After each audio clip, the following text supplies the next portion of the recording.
ഏതൊക്കെ വിഷയങ്ങളിൽ നിയമനിർമ്മാണത്തിനുള്ള അധികാരം ആർക്കെന്ന് കൃത്യമായി പ്രതിപാദിക്കുന്നതാണ് ലിസ്റ്റുകൾ എന്ന് പറയുന്നത്. Union list, state list, concurrent list എന്നിങ്ങനെ 3 ലിസ്റ്റുകളാണ് ഉള്ളത്.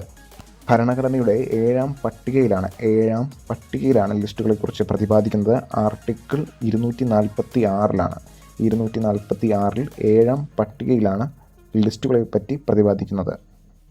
Union list. ഈ പട്ടികയിൽപ്പെട്ട വിഷയങ്ങളിൽ നിയമനിർമ്മാണത്തിനുള്ള അധികാരം കേന്ദ്ര സർക്കാരിനാണ്. പ്രതിരോധം, വിദേശകാര്യം, റെയിൽവേ, തപാൽ, telephone, post office, savings bank, lottery, census, customs നികുതി, വരുമാന നികുതി തുടങ്ങിയ വിഷയങ്ങളാണ് ഇതിലുൾപ്പെടുന്നത്. ഇതിൽ പ്രധാനമായും ലോട്ടറി, കസ്റ്റംസ് നികുതി, വരുമാന നികുതി ഇത് 3 മനസ്സിലാക്കി വയ്ക്കുക. State list. സ്റ്റേറ്റ് ലിസ്റ്റിൽപ്പെട്ട വിഷയങ്ങൾ നിയമം നിർമ്മിക്കാനുള്ള അധികാരം സംസ്ഥാനങ്ങൾക്കാണ്.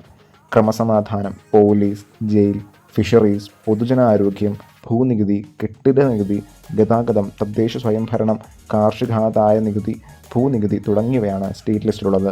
ഇതിൽ പൊതുജന ആരോഗ്യം, ഭൂനികുതി, കെട്ടിട നികുതി എന്നിവ മസ്റ്റായിട്ട് നോക്കി വയ്ക്കുക. ഗതാഗതം നോക്കി വയ്ക്കുക.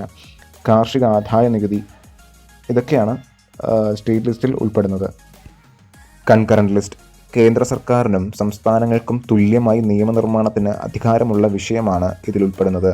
1976 42ാം ഭരണഘടനാ ഭേദഗതിയിലൂടെ സ്റ്റേറ്റ് ലിസ്റ്റിൽ നിന്ന് 5 വിഷയങ്ങൾ കൺകറന്റ് ലിസ്റ്റിലേക്ക് മാറ്റി. വിദ്യാഭ്യാസം, വനം, അളവുതൂക്കം, നീതിന്യായ ഭരണം, വന്യമൃഗങ്ങളുടെയും പക്ഷികളുടെയും സംരക്ഷണം എന്നിവയാണ് മാറ്റിയത്.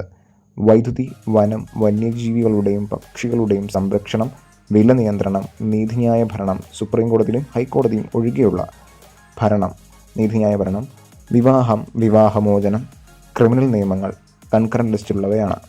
ഈ പറഞ്ഞ 3 ലിസ്റ്റുകളിലും പറഞ്ഞിട്ടില്ലാത്ത കാര്യങ്ങൾ. നിയമം നിർമ്മിക്കാനുള്ള അധികാരം പാർലമെൻറ്റിനാണ്. പാർലമെൻറ്റിൻ്റെ ഈ അധികാരത്തെയാണ് അവശിഷ്ടാധികാരം അഥവാ റെസിഡ്യുവൽ പവർ എന്ന് പറയുന്നത്. അവശിഷ്ടാധികാരത്തെപ്പറ്റി പരാമർശിക്കുന്ന അനുച്ഛേദമാണ് 248. ഉദാഹരണത്തിന് സൈബർ നിയമങ്ങൾ പാർലമെൻറ്റ് അവശിഷ്ടാധികാരത്തിൽപ്പെടുന്നവയാണ്.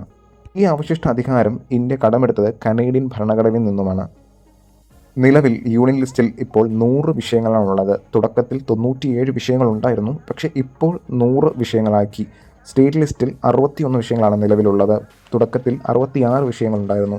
കൺകറന്റ് ലിസ്റ്റിൽ ഇപ്പോൾ 52 വിഷയങ്ങളും തുടക്കത്തിൽ 47 വിഷയങ്ങളുമാണ് ഉണ്ടായിരുന്നത്.